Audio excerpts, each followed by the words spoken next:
CMPRadio.net. It's the station.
CMPRadio.net, man. You already know it's the station. And this is Making It Through with Ray and Uncle P. And as soon as I can get this joint up here, you'll be able to see us. Yeah, there we go. What's going on, Ray? That's Seriously? That's my sound effect. For real? Oh, man, life is good, bro. It's super good. How about you? How was your week? I'm good, man. My week was good. I was just up Philly with my daughter to get her passport and all that good stuff. So she's taking a cruise. You know, I don't do the boats. That's crazy. We going on a cruise in September for my birthday. I don't do the boats. I don't understand the boat. It's the best sleep of your life, bro. Guess what? Everybody wants to tell me what the best sleep of my life is. There's no way possible I can possibly sleep knowing that I'm sailing over so many of my ancestors, so many. Right, I can't do that. But again, we ignore those things and we move into the today, and you know, I get that. No, right, I feel that, but enjoy yourself. The cruise is the best. I'm telling you, man, it's like being on a city but on the water, because you really don't have to. Like, it's got so many things. It's got shops in there, man. Game shows, arcades, casinos. Clubs. That's why you fly to the destination and you can do all that stuff there. Feel you, but I like the cruise. So we're going on a cruise in a couple weeks, 6 weeks, I think it is, something like that, for my wife's 36th birthday. Pretty excited about that. Man, the week has been good, man. You know, so many doors have been opening. So, you know, when you get, and then we'll jump in, but when you get an answer you're looking for, and then you try to do it your way, you know, they be like, oh, God punishing me. Nah, bro, you're just stupid. You just went out and went against the grain of what you were supposed to do. You think that's stupid? I think it is, bro. I'm going to tell you why it's stupid. So I know what I heard, and it was that my business would be successful this summer, right? So my dumb self, I didn't push it. I didn't do nothing, right? And I was like, well, you know what? I'll just go get a job working for another landscaper. Bro, I worked Monday, Tuesday, Wednesday. I probably walked 100,000 steps in those days, right? No cap. And my lower back, like right over here, real tight and tender. My forearm is like real sore and tight. My fingers, you know what I'm saying? My fingertips hurt. My toes hurt. Like my hair was hurting at one point. It's crazy because you can't even feel your hair, but that's what it felt like. And I was like, yo, that was stupid. Why would you do that? Why would you do what? Go out and try to make money? Yes, because I could do it myself. But just listen for a second. And then I realized that who I was working for devalues his workers, but because they're all second chance opportunities, because they got records, they stay and they put up with what it looks like. It's people who've been there for 6 years, who've been there for 2 years, who complain every second that they doing what it is that they doing. And when I asked in the truck, why do you keep showing up? Oh, I'm on papers. I got to do it. oh, I got to deal with this. Oh, I got to deal with that. And they keep taking the hits every single day. They take the hits. I was like, ain't no way on God's green earth that you're going to talk to me like that and think I'm going to stay. I'll catch an Uber from wherever I am and bring myself right back home. So the money isn't worth the devaluing that you obtain in the midst of, you know what I'm saying, going through what you're going through. I get that. You know what I'm saying? So for me, tomorrow my last day. Started Monday, tomorrow's the last day. I'm not doing it no more because unlike them, I understand that I have an opportunity that I could do it myself. You know what I'm saying? So sometimes it takes for somebody to show, though. When you think about Moses, right, showing his people that you can be free, right, that we can go somewhere. A leader is a leader. A leader typically is someone that experiences the same thing that the greater people that the people behind him experiences, but he wants different, right? And it's hard, bro. It is absolutely hard to see that and want that, right? But it's something that needs to happen. That's where a leader is. You feel me? Like, yeah, that's a fact. You can't not experience what I'm experiencing and try to get me to understand that I could do something else. No, you have to be a part of that. So in that situation, you're like, listen, I'm about to start my own company. Why don't y'all come work for me? Facts. You feel me?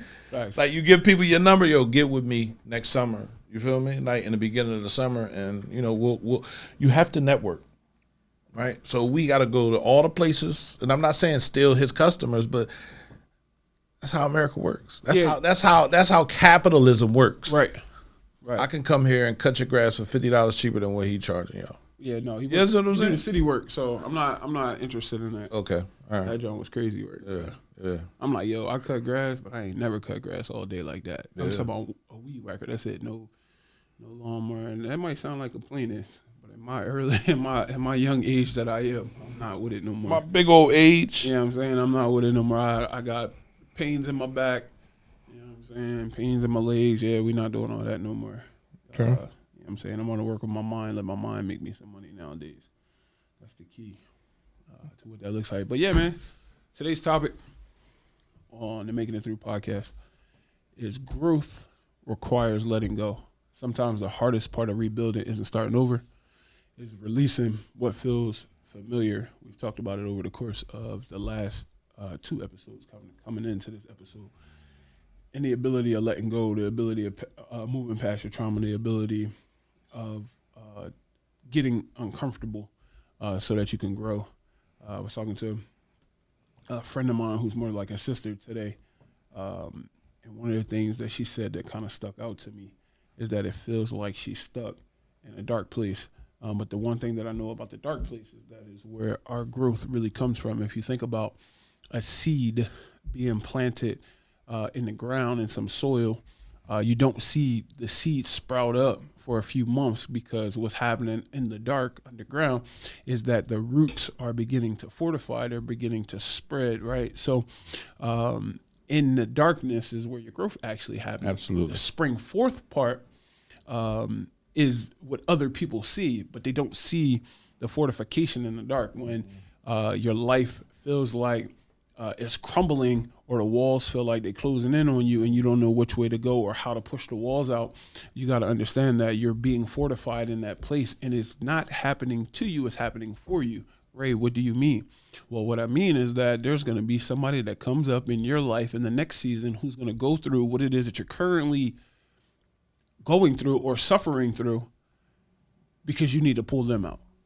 And that's what I believe. And I believe that and I've been believing that probably now for the last, I would say 6 years of my life, because every time that I go through something, sometimes, bro, it'll be 24 hours. Sometimes it'll be an hour they call, and I got to pull them through the same situation that I just came through. And because I've lived through it, in that moment, I'm able to go back and say, this is how we get through what this looks like. You talked about Moses. I think about Harriet Tubman, how she wanted to free a bunch of people, but most people didn't want to be free. And she would go back and get more people and try to get them out. And she said, I'm going to kill you if you try to turn back. Because if you turn back, you're going to tell them where I'm at because you're going to be pressured essentially. So I have to take your life. People don't want to be free. People don't want to they're afraid of being free. They're afraid of being successful. They're afraid of being great and where they've been called to. Because if I'm successful or if I'm great, I'm leaving back or leaving behind the people who were in the same position that I was in.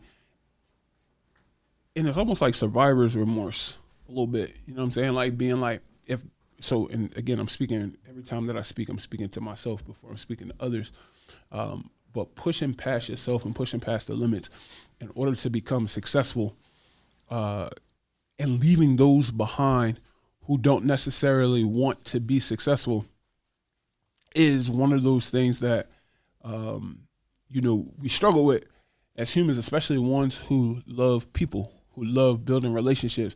We struggle with pushing past everybody when we have the ability to go back and grab them. But if they don't want to go, how do you move past what that looks like?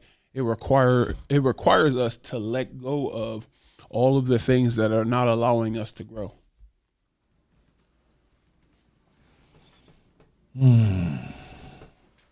There's so much that you just said that I truly believe. In every situation, there's someone that has experienced your situation. There's someone that knows, and I think that's our problem in our community, right? There's a saying, I made it or I went through it, they got to go through it, right? And they don't necessarily have to go through it the same way you went through it, right? But they still have to go through it. But if you don't share knowledge or information or the way you made it out or how you found your way, right?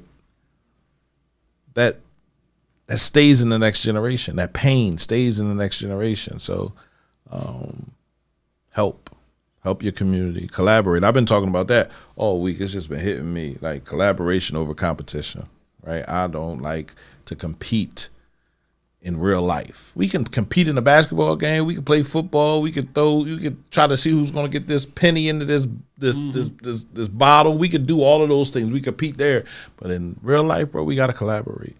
You feel me? We have to help each other. We have to work with each other. So yeah, I definitely understand what you're saying, man. Because it's real. It's absolutely real. It's absolutely real. What season forced you to become someone different? I would say year 7 of my marriage. I had just walked off of a job, and what? No, how did you walk off of the job? I'm about to tell you, it's crazy. Right. Year 5 it would have been, because we were married 2014. I left 2019, so year 5 I walk off this job. We making good money. I love the job. Absolutely love the job. I quit because at the time the person who was over me as the GM was being deceitful, was being manipulative, was talking about me to my employees who I oversaw, making it a hostile work environment where, I would tell them to do something, they wouldn't do it because she was saying something totally different, contrary to what it was that I was dealing with. And one day, I remember, like yesterday, I was on this prayer call, and I'm at my mama's house. Me and my wife had just transitioned to my mom's house because the house we were living in, they sold it while we were renting it and didn't tell us. And I'm sitting there on this prayer call because I too felt like life was collapsing, like the walls was closing in when that happened to me. And we're in my mom's house, bro. The room was probably like 3x5. Our bed fit in there. It was a queen size bed. Our bed was the only thing that fit in there. I put a TV on the wall and I put some clothes in like one of these little inserts, right? And I got off the call. I went downstairs. I took my mom and my wife. I set them down at the kitchen table and I said, I'm about to tell y'all something that's probably gonna shock y'all. I said, but I'm leaving the job. And mind you, this is my day off. I'm off on this day. I was like, I'm leaving the job. He said, when you leaving? I said, tonight. They said, what does that mean? I said, I'm leaving tonight. I'm going to drive up there. I'm going to empty out my desk, and I'm leaving. I'm going to send an email to the district manager at the time that effective at this very moment that you get this email, I'm done. And I drove from Wallingford to Chadsford. Took about 30 minutes, got there. And I had employees in the kitchen at the time who were still like so much on my side. And I was like, yo, this is my last shift, man. Y'all have a great course of your career, whatever that looks like, I'm done. Went upstairs, emptied out my desk, took my box, went to my car, and I left. And it changed me. One, in the moment that I did that, I was able to focus on my business at the time, which was landscaping. And in that moment, in April, my brother got locked up, so I started cutting grass so my mom could talk to him whenever she wanted, because that's the extra money, you know what I'm saying, like to make sure that was all right. But I focused on my business, man. That was the most money that I've ever made in my business from November 2019 to September 2020. And then I got distracted and I stopped working. And why did you get distracted? I got distracted because life started happening. What part of life started happening? Everything. Like what? Everything. So a week before I left the job, a week after, I was supposed to move into a new apartment. That crushed my wife. And while she didn't say it hurt, you could tell by her actions, you could tell by the way that she was moving, that she was hurt, because I didn't think of her in the moment. I just left and did whatever it is that I felt was necessary to do, right? And in that space, I literally watched my marriage go from great to mediocre because she didn't think that I put her first. And when that was a distraction ultimately.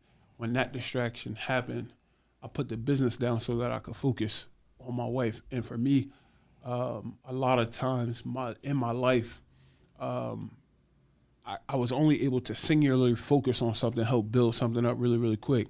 But the moment I got distracted by something else and I had to focus on something else, I put whatever it is that I was doing on the back burner because I could only focus on one thing at a time. So the distraction was having to, and really I can't call it a distraction, but it was a distraction because I put the business down in the midst of it. But the distraction was having to make sure that my marriage was fortified and my wife felt like, number one, it's not a distraction in the sense of it, but for me it was a distraction at the time because I should have been able to focus on that and that. So before you quit, you didn't have a conversation with your wife? No. Oh, nigga, what the fuck is wrong with you? No, it was instant. Oh, nigga. Oh. Instant. Like, you got to have a conversation with whoever you're with. Instant. And I realized this because I didn't do it either. Right. So if you ask me, where did my life change? My life has changed several times. Right. I was young when I met my ex-wife. You feel me? I wasn't thinking correctly. You know what I mean? We were too young to be married. 23 years old. I was married. Yeah, I was 26. You feel me? Like, right. Probably 27, 28. I probably would have been better and more equipped to understand what it was I was supposed to do as a husband. But no, 23 I was married. 27 I was upstate. 28 I came home. 29 I was frustrated. 30 I was confused. You feel me? I think at 30 I changed, but I didn't change enough to do anything because now I'm in Mississippi making money.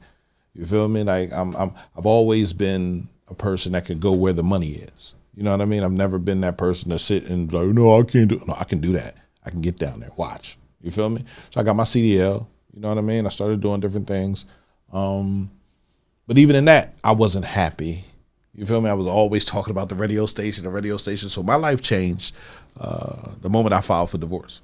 Because now I had to take care of not only me, but I had to make sure I was there for my children somehow, some way. So I couldn't continue to sell drugs because I could end up in jail.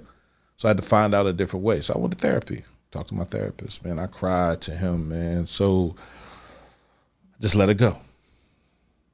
And I started the radio station. Now, when I started the radio station, guess what? I hadn't quite changed all the way, right? There was still some remnants of the old P around, right? Because I went through a divorce and started the radio station right away. I didn't give myself time to heal. I didn't give myself time to understand what I was doing.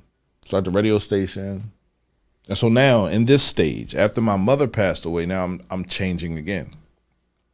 And I think this is the final change because I've experienced everything that I've experienced. I've gone through the ups, the downs, the ins, the outs, the overs, the unders. I've been through the wall, put my head up against the wall. I've had people turn their back on me and accuse me of doing something that I didn't do.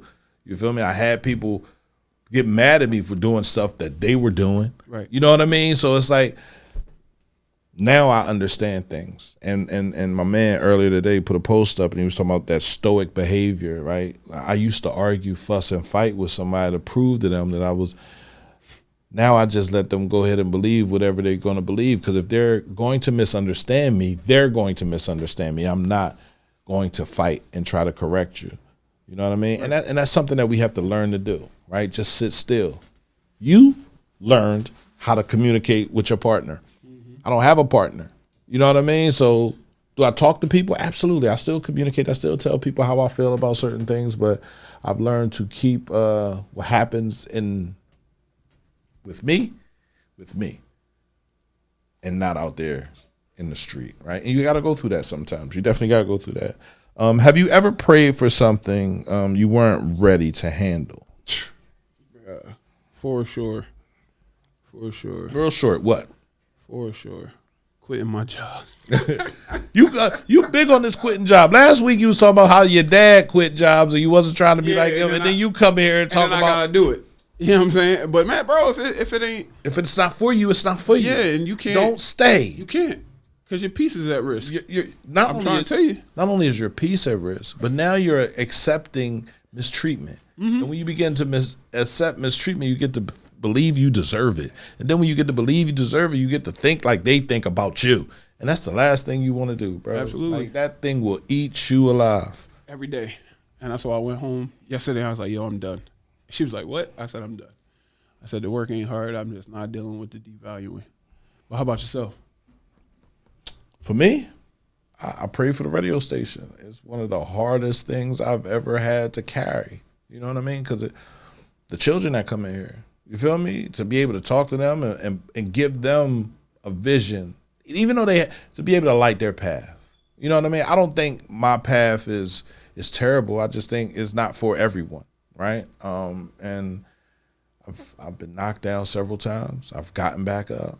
I've been exalted by people. Oh man, this is great. Yeah, this is a great job. And I've also been devalued. Oh man, you doing this? You ain't doing that. You ain't doing that, right? So over the last 9 years, maybe 9 in September, which is crazy when I think about it, right?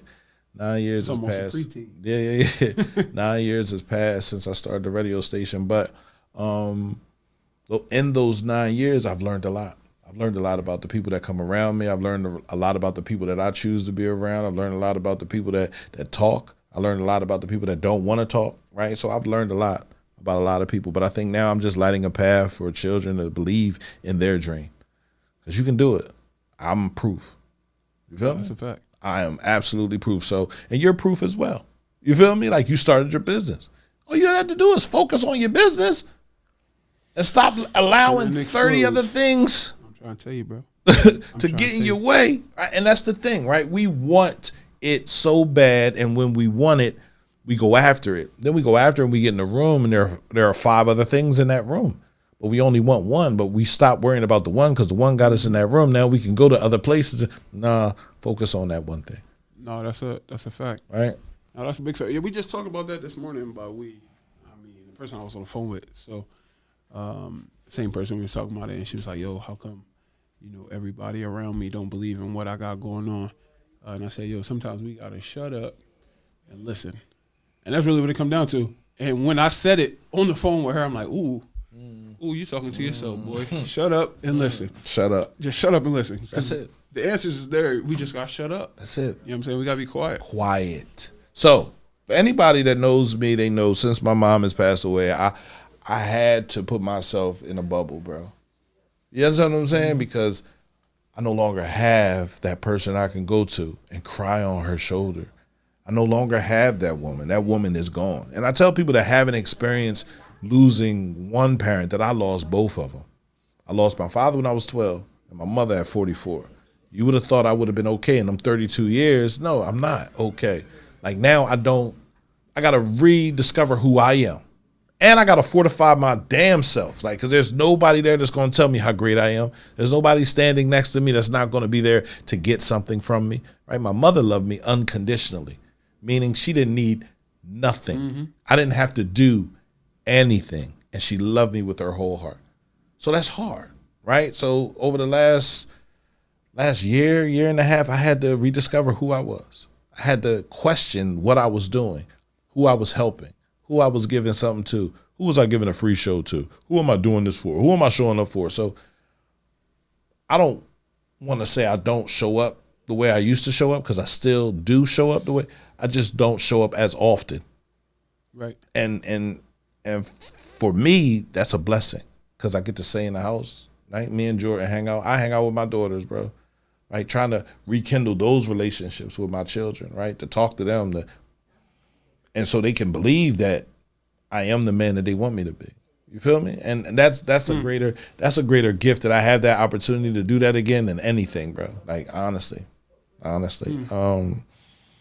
What's one mindset you had to leave behind to keep moving forward?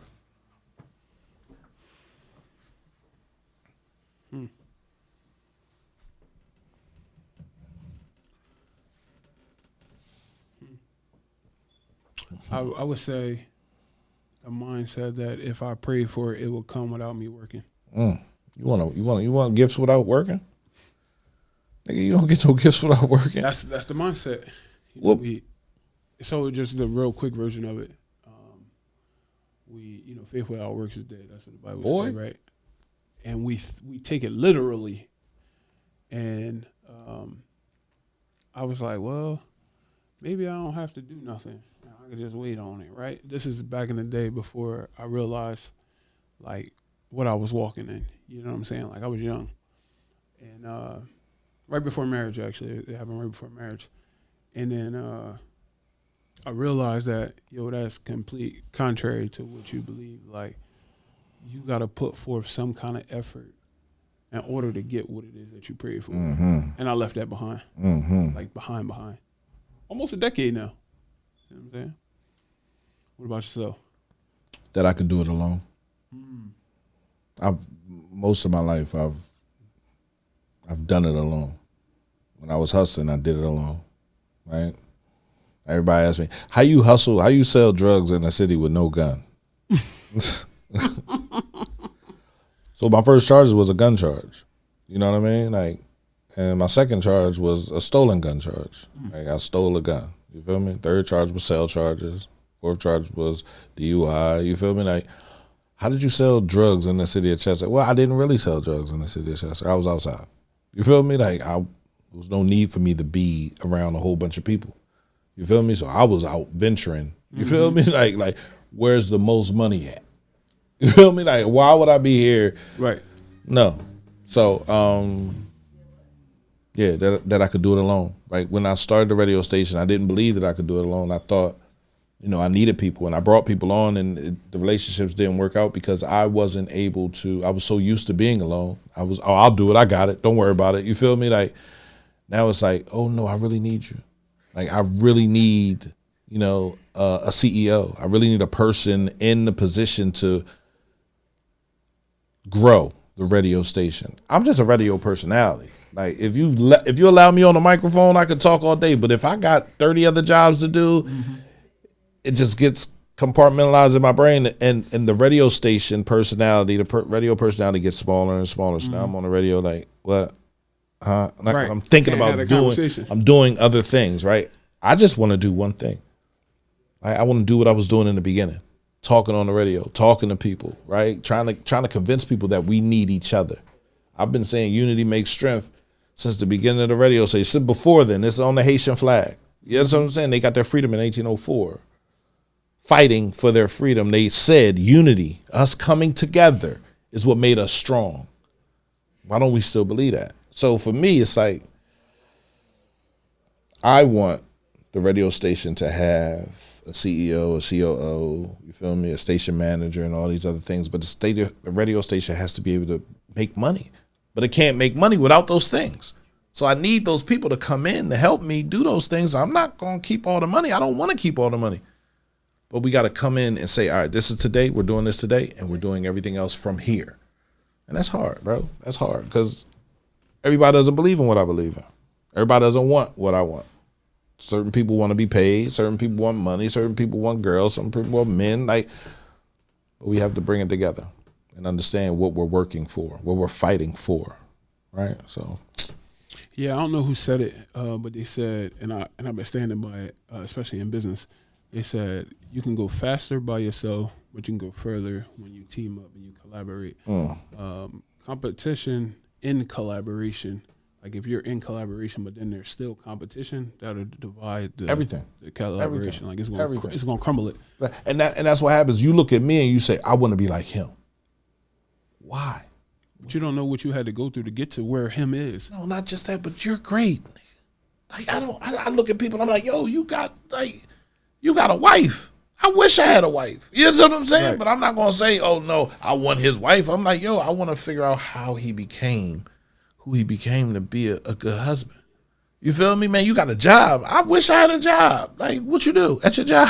Like, Right. I'm not gonna try to take your job from you. I'm gonna try to figure out what you did to get that job so I can get my own. Right. People don't realize that. And people feel like they watch you do what you do and they be like, oh no, I need that. That's society though. Society has put us against each other. I don't think that's okay. That's where the competition comes from. Who's in society? Instagram, Facebook, TikTok. That's them. That puts people against each other. I mean, in my opinion, that's what happened. You know what I get I'm saying? it. So, if I show up with a Lamborghini and a stack of money on my arm and all that kind of stuff, you're gonna want to compete with me to get there instead of asking me the questions on how I got to that space. Right. Just collaborate. Let's collaborate, You'll bro. find your biggest blessings when two or three Work two together. or even three are gathered. Right. Absolutely. How do you know when your creator is preparing you instead of punishing you? Preparing you instead of punishing you. How do you know? Well, again, it's gonna be quick. I live by the statement of it's happening for me, not to me. It's happening for me because the next person is about to come that I need to help get through it. And that's simple. I don't ever think that anything that I go through is punishment. I think it's preparing me to help the next person. Preparation. So my dad had this saying. I remember I broke my leg when I was younger, and he had me work. We lived in the Banneker. He had me walking in the hallways of the Banneker. I had pins poking out of my leg, like pins, like this rod sticking out of my leg. I compound fractured my leg, and that's how they set your leg back together. They put pins in your leg. Yeah, that's cool. You don't gotta go into details. Yeah. Like this leg right here, right? Had Right. bone poked out. This was over here. You feel me? Pins in my leg. And my dad said, came home from work one day. I was laying on the couch, leg propped up. He said, "Come on, get up. Let's walk with your crutches." I was like, "Okay." You feel me? Now my dad he was a Haitian immigrant, right? Just very strong, very big. You feel me? Like, get up. Okay. Come on, we walking. Where we walking to? Down to the elevator. All right. Get down to the elevator. Give me your crutches. My crutches? Nigga, what the fuck you mean? I ain't say it like that. I was like, no, I need my crutches. No, you do not. We're walking. I'm here. Man, I cried, bro. Cried, walked down to the house because I knew my mother would come out. I don't want to. I said, boy, you tripping. Mom come outside. Peter, what are you doing? I need him to understand. There are a lot of things in life that are painful. There's few that are pain worthy. If he can make it through this and heal through this and get through this, he'll realize what pain worthy is. So the painful things in my life, I don't see them as hindrances, right? Because I know he's preparing me for something. You know what I mean? Like if I'm dealing with this right now, I have to learn rejection, right? If I'm dealing with this right now, I got to learn losing. You feel me? So he's preparing me for something that's greater than this right now, right? So I'm not worried about losing this. I'm not worried about being rejected. Like I'm going to keep moving forward. So I've always had that preparation point because my father was not lying, right? A lot of things in life are painful. Losing your partner is painful, right? Walking away from a job is painful. You know what I mean? But understanding why you did it, understanding and seeing that you had your most successful year, you realize it was pain worthy. Now, when we get distracted, when we have our most successful year, we go right back to the beginning all over again. And it's crazy. It's like, damn, I ain't learned my lesson. All right, I'll do it again. But it's only so many times that God's going to give you that option to be able to do it again. Oh, that's a fact. Yeah, cycles is a real thing. Right. Definitely. Every time you miss the step, you're going to go right back to the same cycle. But it's going to come in a different way. It's not always going to be the same way that you felt the cycle before. It doesn't. It's definitely going to look familiar. Boy, what does rebuilding your identity actually look like? For me, it's getting serious about my health, getting serious about my mental, getting serious about my spirituality, getting serious about all of the relationships that I understand matter the most, and cutting off the relationships that distract me from my purpose. Come on. I had this conversation out front, and I said, you know, you have rattled my cage so much. I can't allow you to pull me off my purpose, right? And I said this last year. And I think the person looked at me and was like, and they realized that I was serious, right? There have been times I've said it, not said it with the word purpose. I said purpose this time, and it was like, oh, that's different. I've never heard that before, right? I realized, losing my mom, that I wasn't 100. You know what I mean? That there was some times where I might have been 60. You feel me? Or maybe even 50, right? The things that I was doing wasn't right. The people, not the people like the personalities, but the energy around those people, that wasn't right either. You feel me? So it's like, to rebuild myself, man, I had to go down to the foundation, right? And figure out what was good and what was bad, right? What have I learned over the last couple of years that have twisted me? Because I didn't recognize myself, bro. I didn't. And I sat in this space like, I haven't even had a housewarming. You know what I'm saying? Like, I've been here for a year. I haven't even, because I was fucked up, or I was messed up, or I was upset, or I was frustrated. So rebuilding myself, it looks like rebuilding the foundation, right? Throwing out the bricks that are broken, right? And rebuilding on purpose, with purpose, and just giving off the energy that I receive. You feel me? Or that I know, you know? No, that's good. Yeah. That's real good. That's man. Yeah, that's real good. What advice would you give someone who's stuck between who they were and who they are becoming? So the advice I would give is that it's going to be rough. It's going to be hard. It's going to be painful. But it's going to be pain worthy. I like that, bro. I'm going to use that. I'm stealing that too. I just want you to know. You might see a post on that tomorrow or something. But I realized this, and most people forget it. And my pastor said it to me on Saturday. And he said, most people want the promise to bring the glory, but the glory comes through the process. That's where you see the glory at, through the process. If you get so fixated on the promise, you're going to miss out on everything that happened in the process that make you who you're about to become. So don't miss the moments being focused on what's to come. Just walk through it and recognize it, and do something that I haven't done or that I didn't do prior to the last few years of my life. Celebrate the small wins, because every win is important. How about you? What's your advice?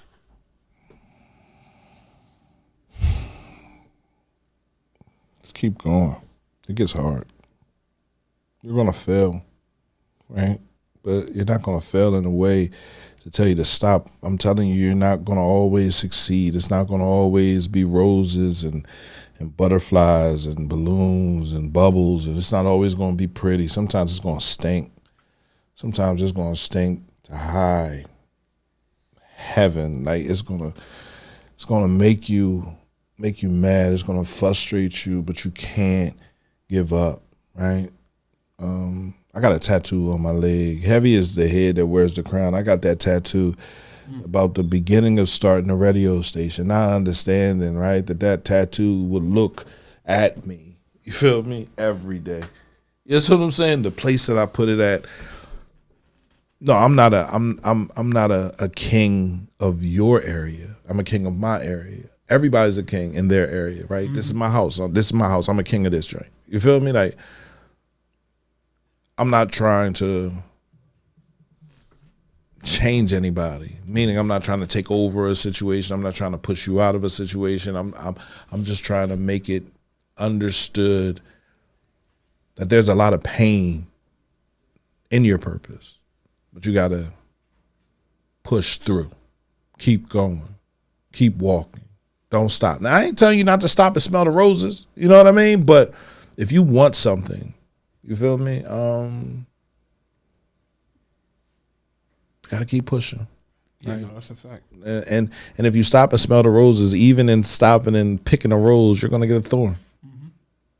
You're gonna learn another lesson. You're gonna bleed. That's another lesson, bro. Keep and moving, bro. Keep moving. You can look, but don't touch. No, that's a fact. Keep moving. Keep moving. And that's what I had to understand, right?